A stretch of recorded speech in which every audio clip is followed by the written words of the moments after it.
রবি একাদশে বসে থাকে, মাথার সমস্যা আপনার আসছে না, চোখের সমস্যাও আসছে না। হ্যাঁ। যদি ভালো তারা পেয়ে থাকে, খারাপ তারা পেলে তবুও মাথার যন্ত্রণা সব কিছু আসবে না, মাথার যন্ত্রণা অন্য কারণে হতে পারে, সেই জায়গাটা। তাইলে আইনের দ্বারা, রোগ ব্যাধির দ্বারা, কিছুটা ঋণ পরিশোধ হওয়ার সম্ভাবনা, কারণ ঋণের একটা ব্যাপার থাকে, না, পরিশোধ হতে পারে। পানিশমেন্ট বলছো কোন জায়গাটা, মানে যাদের কোর্ট কাচারি চলছে চলছে না নতুন করে চলে না, আসবে, যেটা চলছে সেই জায়গা সেই থেকে? জায়গাটায় হওয়ার সম্ভাবনা, নতুনও আসার সম্ভাবনা আছে। কারণ এখানে একটা যোগ তৈরি হয়েছে, যেটা যে রবি শুক্র মিলে যে একটা দারিদ্র্য যোগ তৈরি হয়ে গেছে, তো এই যোগটা কিন্তু ভালো ফল দিচ্ছে না। কেননা আমার যদি সময়ের নিরিখে জীবনটাকে দেখি, আপনি যদি সময়টাকেই মাপছেন জ্যোতিষবিদ্যা দিয়ে, তাহলে আপনি আমার অতীত মেলান আগে, যেটা আমার কাছে প্রমাণ, যেটা আমার জীবন যাপন করে এসছি, তাই না? অবশ্যই। অন্তত একটা পয়েন্ট মেলাতে হবে। যে জ্যোতিষী অতীত মেলাতে পারে না, আমি তাকে জ্যোতিষী বলে মনে করি না। আজকের মূল এপিসোড শুরু করার আগে আপনাকে মা নর্মদার কৃপা আপনি কি করে পাবেন, আপনাকে আমি জানাতে চাই। আপনি যদি প্রতিদিন ত্রিকাল এই নর্মদাষ্টকম পাঠ করেন, আপনি মায়ের কৃপা পাবেনই পাবেন, মায়ের কৃপা আপনার উপর বর্ষিত হবে। ফ্রি অফ কস্ট নর্মদাষ্টকম পাওয়ার জন্য হোয়াটসঅ্যাপে আপনি আমাকে লিখুন আপনার নাম এবং ঠিকানা দিয়ে, যে পিডিএফ বই চাই, আমি আপনাকে পাঠিয়ে দেবো সঙ্গে সঙ্গে। এই পিডিএফ বই আপনি প্রতিদিন 5 জনকে শেয়ার করুন। আর যারা নর্মদাষ্টকম পাঠ চক্রে অনলাইনের মাধ্যমে জয়েন করতে চান ফ্রি অফ কস্ট, তারাও আমাকে হোয়াটসঅ্যাপে লিখবেন। আসুন আজকের মূল এপিসোড শুরু করা যাক। নমস্কার, নর্মদে হার। শুভকন্যা মা নর্মদাকে প্রণাম জানিয়ে শুরু করছি আজকের এই আলোচনা। আজকের আলোচনাতে আপনাদের জীবনের, মানে মকর রাশি এবং মকর লগ্নের মানুষদের জীবনের বেশ কিছু ভাইটাল জায়গা নিয়ে কথা বলবো। এই মুহূর্তে আপনি যখন এপিসোড দেখছেন, এখনও বেশ কিছু ডিলেমা, বেশ কিছু মগজমারি সেগুলো চলছে মনের ভেতর। এবং জানুয়ারির 15 তারিখ পর্যন্ত, 1 তারিখ থেকে 15 তারিখ পর্যন্ত এক ধরনের, আবার 15 তারিখ থেকে খেলা কতখানি বদলাবে, আমি খেলাই বলছি, কতখানি বদলাবে, কোন দিকে আপনাকে যেতে হবে এবং সেটা আপনার জীবনের জন্য সঠিক সিদ্ধান্ত হবে, আজকের এপিসোডে একটা ছোঁয়া রাখবো, বাকি আপনার জন্মছকে লুকোনো আছে। গোবিন্দদা, এনাদের দ্বাদশে চতুর্গ্রহ যোগ তৈরি হয়েছে, মূলত চতুর্গ্রহ যোগের জন্যই মকরের আবার একটা এপিসোড। এবং এখানে শুধু চতুর্গ্রহ যোগ না, অনেক কিছু আছে, সেগুলো দাদা সব বলবে। তো এই যে চতুর্গ্রহ যোগ তৈরি হয়েছে, 4টে গ্রহ একত্রে বসেছে ওনাদের লগ্ন সাপেক্ষে দ্বাদশ, রাশি সাপেক্ষেও দ্বাদশে। এর এই যে 4টে গ্রহ, এদের একটু কারকতা একটু বোঝাও, আর চতুর্গ্রহটা খায় না মাথায় দেয়, প্লিজ সেটা একটু রাখো। প্রথমত বলি, 4টি গ্রহ যখন একত্রিত কোনো রাশিতে হবে, যতক্ষণ থাকবে তারা, সেই সময়কালটা তারা চতুর্গ্রহা যোগের ফল পান। এবার চতুর্গ্রহা যোগটা ভালো দেবে না মন্দ দেবে, এর বিশ্লেষণ আসে কোন জায়গায় চতুর্গ্রহ যোগটা আসছে। এখন দ্বাদশে ওনারা দ্বাদশে পাচ্ছেন, আসছে, তাহলে দ্বাদশ স্থলটা ব্যয়স্থল, ভালো নয় মোটেও। দ্বাদশ থেকে আবার 15 দিন, মানে জানুয়ারির 15 তারিখের পরে লগ্নে যাচ্ছে। ব্যাস, আপাতত 15 পর্যন্ত আলোচনা হোক, 15-এর পর আবার একটা আলোচনা স্তর আনতে হবে। আমরা এপিসোডটাকে দুটো ধাপে করছি, না হলে কিন্তু গুলিয়ে যাবে, এই জন্যই গুরুত্ব দিয়ে এটাকে আলোচনা করা। এবারে দেখো, প্রথমত বলি, উনাদের চতুর্থপতি, হ্যাঁ, এবং একাদশপতি মঙ্গল, তিনি এলেন দ্বাদশে। আচ্ছা, একটু বিশ্লেষণে যাই। হ্যাঁ, একটা একটা করে ঘরগুলো বলো আর বিশ্লেষণটা হ্যাঁ, মিটিয়ে নাও। চতুর্থ হচ্ছে মা, পরিবার, গাড়ি বাড়ি, যানবাহন, তার অধিপতি হয়ে দ্বাদশে এলো। দ্বাদশ কিন্তু ব্যয়স্থল, বাকি বিশ্লেষণটা পরে যাব, বাকি ফলটা পরে বলছি। একাদশের অধিপতি হয়ে সেই মঙ্গল দ্বাদশে অবস্থান করলেন, উপার্জন, লাভ ইত্যাদির কারক গ্রহ থেকে। ঠিক, ব্যাস। এবারে পঞ্চমের অধিপতি পঞ্চম হচ্ছে প্রতিষ্ঠা, প্রেম, উচ্চশিক্ষা, সন্তান, হ্যাঁ, তার অধিপতি, এবং তিনি কর্ম, দশম স্থলের অধিপতি মানে কর্মের অধিপতি হয়ে তিনি গেলেন দ্বাদশে। গেল শুক্র গেল। এবারে চলে আসো ষষ্ঠের অধিপতি এবং নবমের অধিপতি বুধ। ষষ্ঠ হচ্ছে রিপু, ঋণ, রোগ, জ্বালা ইত্যাদি, আর নবম হচ্ছে ভাগ্য, ধর্ম, পিতা, সে ব্যয়ে গেল, দ্বাদশে গেল। আচ্ছা, বাকি থাকলো রবি। রবি হচ্ছে অষ্টমের অধিপতি, মারক, ধ্বংস, ক্ষয়ক্ষতি, অপবাদ, অপযশ, কিছু গুপ্তভাবে প্রাপ্তি, কিছুটা দূর, এগুলো বোঝায়। সেই জায়গার অধিপতি তিনি আবার ব্যয়স্থলে গেলেন। এইভাবে রবি, বুধ, শুক্র এবং মঙ্গল মিলেমিশে চতুর্গ্রহ যোগ করলেন। সেই যোগ আবার বিভক্ত আছে অন্য কয়েকটা খণ্ড খণ্ড যোগে। রবি বুধ বুধাদিত্য যোগে আবদ্ধ হলেন, শুক্র বুধ লক্ষ্মীনারায়ণ যোগে আবদ্ধ হলেন, রবি শুক্র দারিদ্র যোগ করলেন, মঙ্গল শুক্র একটি যোগ তৈরি করলেন। এইভাবে চতুর্গ্রহার মধ্যেও চতুর্গ্রহা যোগ তৈরি হলো। মানে ভাষাটা বোঝো, চতুর্গ্রহা যোগের মধ্যেও চতুর্গ্রহা যোগ তৈরি হয়ে গেল। হ্যাঁ, এখন ঘটনা হচ্ছে যে এনাদের খুব প্রিয় হচ্ছেন সেই চতুর্ভুজ নারায়ণ। আবার এনাদের জীবন এনাদেরকে সাড়া দিচ্ছে কতগুলো জায়গা থেকে দাদা, 7খানা জায়গা থেকে। হ্যাঁ, মানে চতুর্থ থেকে, পঞ্চম থেকে, ষষ্ঠ থেকে, অষ্টম থেকে, নবম থেকে, দশম থেকে এবং একাদশ থেকে। তো এই যে এতগুলো থেকে আপনার কাছে আসছে, আমার প্রথম প্রশ্ন তোমার কাছে, ব্যবসা, কর্ম ইত্যাদি ইত্যাদি হাবি যাবি সব যাব, চিন্তার কোনো কারণ নেই। শুরু করব মোক্ষ দিয়ে। ওটাই আসল প্রাপ্তি, ওটাই আসল প্রাপ্তি এই জীবনের। আমি ওখান থেকেই শুরু করব।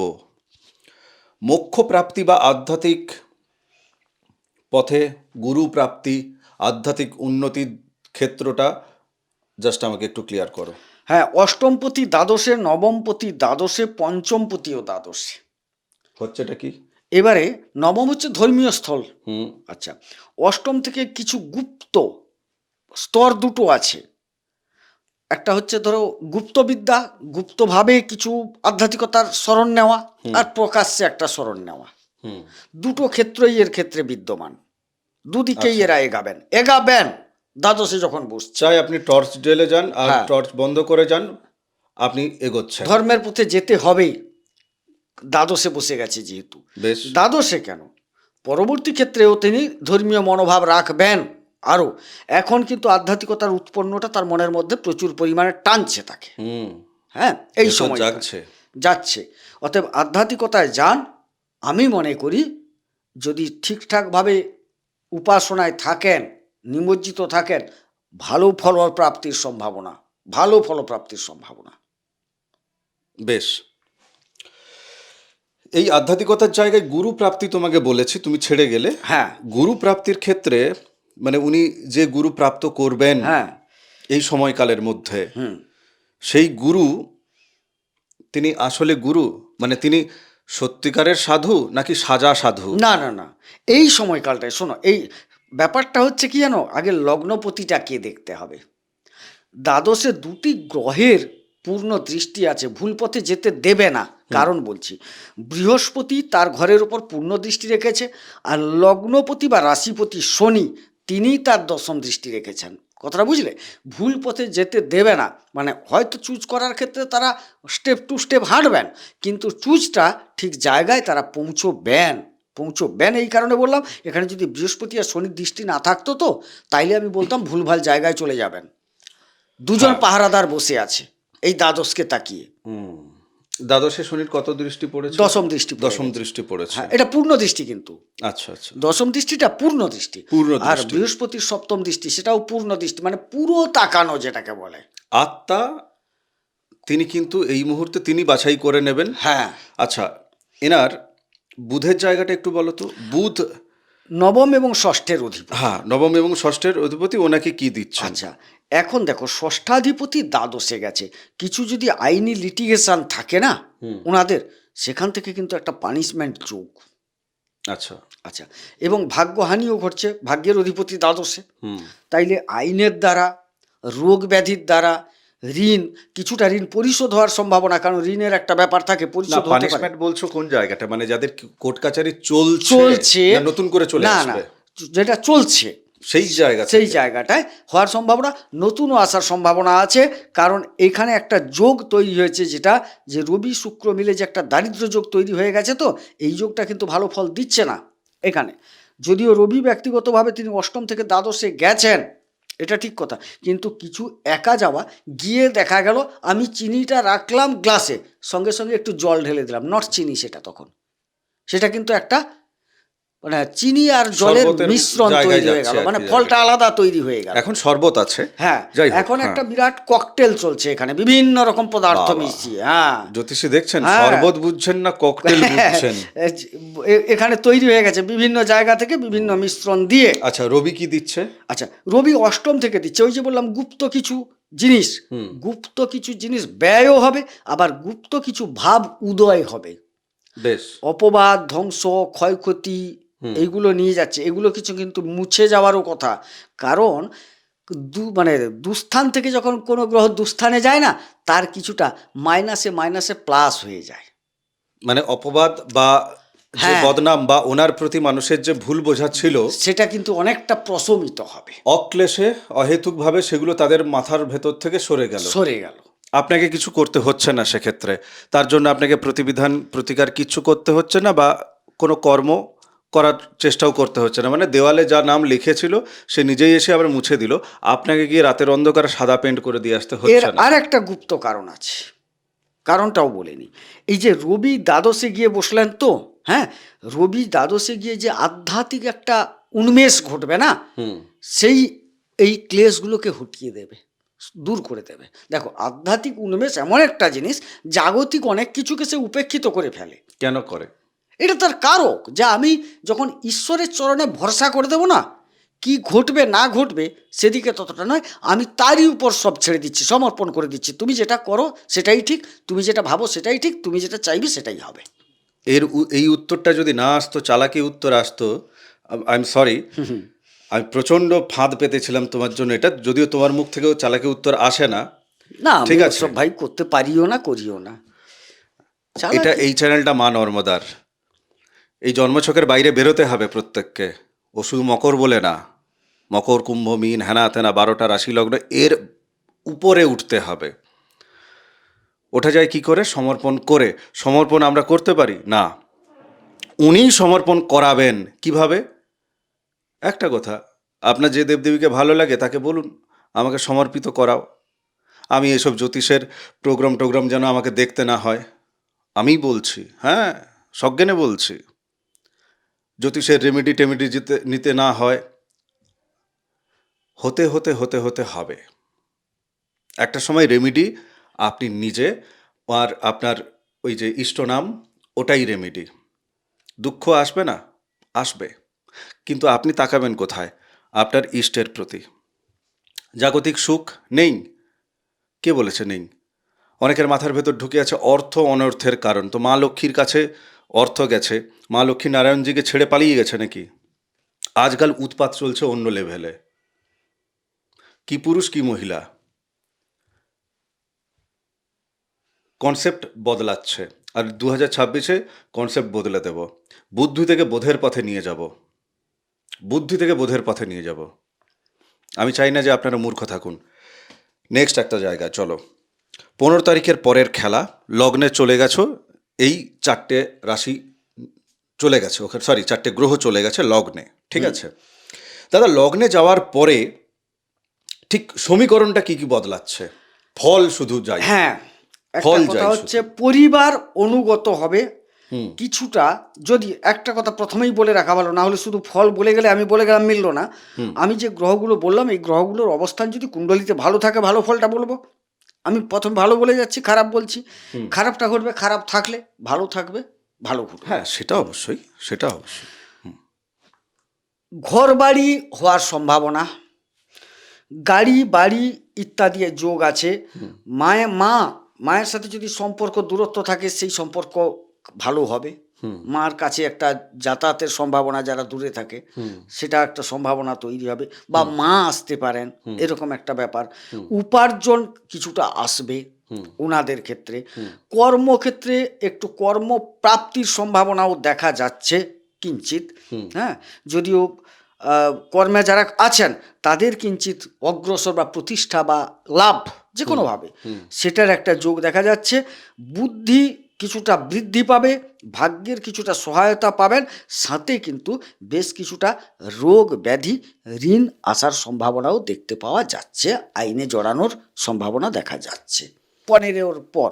15-র পর রোগ মূলত কি কি আসতে পারে? এখানে মূলত বলবো চর্মজাতীয় রোগ, দন্তজাতীয় রোগ, হ্যাঁ, দাঁত দাঁতের রোগ, হ্যাঁ, আচ্ছা। কিছুটা কানের রোগ আসতে পারে, এই জাতীয় রোগগুলো আসতে পারে। আর একটা নার্ভের রোগ আসার সম্ভাবনাও দেখতে পাওয়া যাচ্ছে।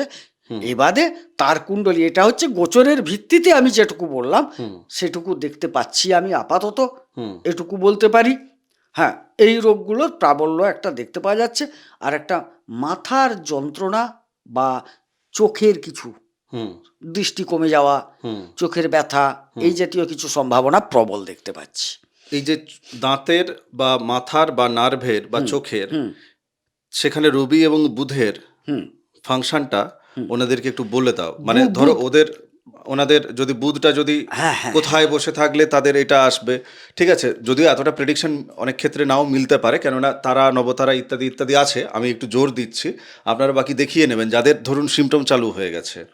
একটা হচ্ছে বুধ থেকে যেটুকু আমরা বিবেচনা করছি, নার্ভ বুঝছি, এবং কিছুটা দাঁত টাঁত জাতীয় ওগুলো কিন্তু বুধ থেকে আসছে, চামড়া কিছুটা আসবে ওর মধ্যে। দেখো কোনো গ্রহ, দুটো গ্রহ একটা জায়গায় অধিকার করে, আপাতত এগুলো দেখতে পাচ্ছি আমি, কথাটা বুঝলে? আচ্ছা, এখানে আর মাথাটা বললাম, রবি হচ্ছে মাথা, তিনি অষ্টম থেকে যাচ্ছেন ওখানে।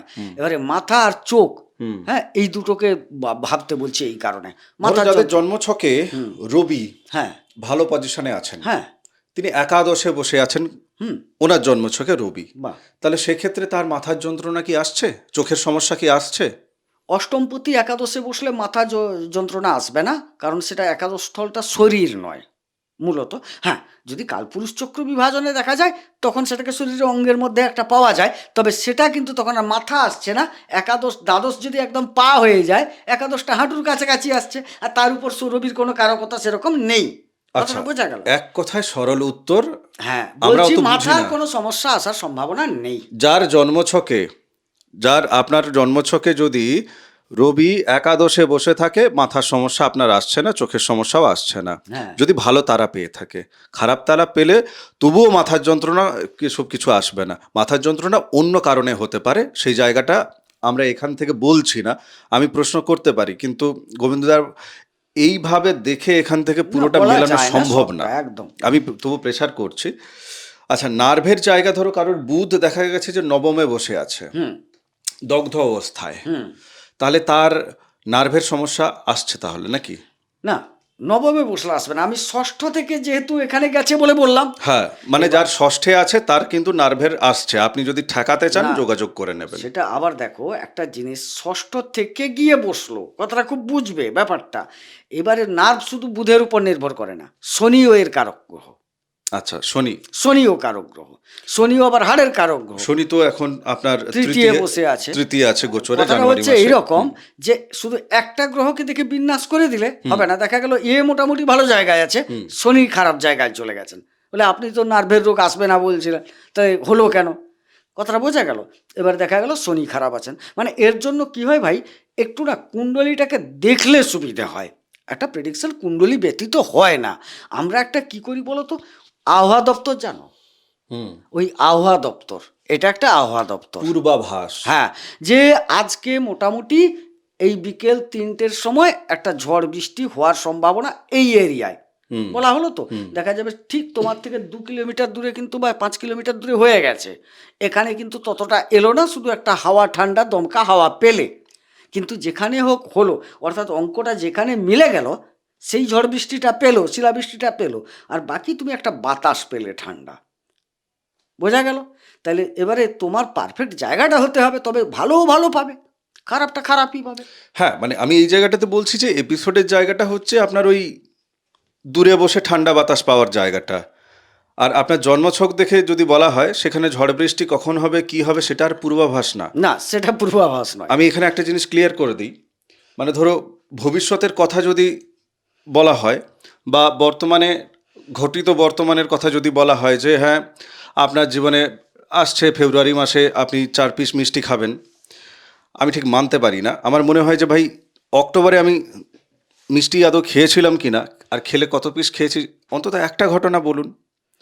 কেননা আমার যদি সময়ের নিরিখে জীবনটাকে দেখি, আপনি যদি সময়টাকেই মাপছেন জ্যোতিষবিদ্যা দিয়ে, তাহলে আপনি আমার অতীত মেলান আগে, যেটা আমার কাছে প্রমাণ, যেটা আমার জীবন যাপন করে এসছি, তাই না? অবশ্যই। অন্তত একটা পয়েন্ট মেলাতে হবে। যে জ্যোতিষী অতীত মেলাতে পারে না, আমি তাকে জ্যোতিষী বলে মনে করি না। আমার ভবিষ্যৎ তিনি সিদ্ধান্ত তৈরি করছেন, এপিসোড পূর্বাভাস হতে পারে, কিন্তু যখন আপনার জন্ম ছকটা আমরা বিচার করছি ওখানে আপনি সিদ্ধান্তই পাবেন, ওটা পূর্বাভাস না, ওটা সিদ্ধান্ত। ওটার জন্য আপনি ফিস দিয়েছেন বস। যাই হোক, আজকের এপিসোড আমি এখানেই বিরাম দিই।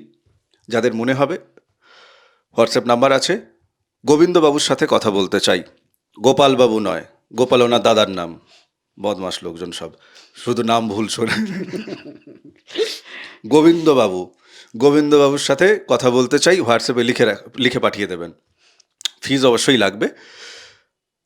তপভূমি নর্মদার জন্য কোনো ফিজ লাগছে না। তপভূমি নর্মদা, মা নর্মদার মাহাত্ম্য কথা অডিও সিরিজ 365 এপিসোড আলাদা প্লেলিস্ট করে রেখেছি। মায়ের কথা শুনুন, উনি অনেক কিছু দেবেন, কেননা উনি সিদ্ধিপ্রদায়িনী। আবার উনি এই যে মুখের কথা বললাম, ওটি আবার আসল পাওয়া, আত্মা ওটাই চায়। আর আমাদের শরীর খোঁজে একটু গাড়ি বাড়ি হ্যান ত্যান, ঠিক আছে, উনি দুটোই দেন, উনি সিদ্ধিও দেন আবার মোক্ষও দেন। মাম্মিজি, মা নর্মদা, শুনুন। ভালো থাকুন, সুস্থ থাকুন, চ্যানেল অবশ্যই সাবস্ক্রাইব করে নিন। নমস্কার, নর্মদে হার। নর্মদে হার।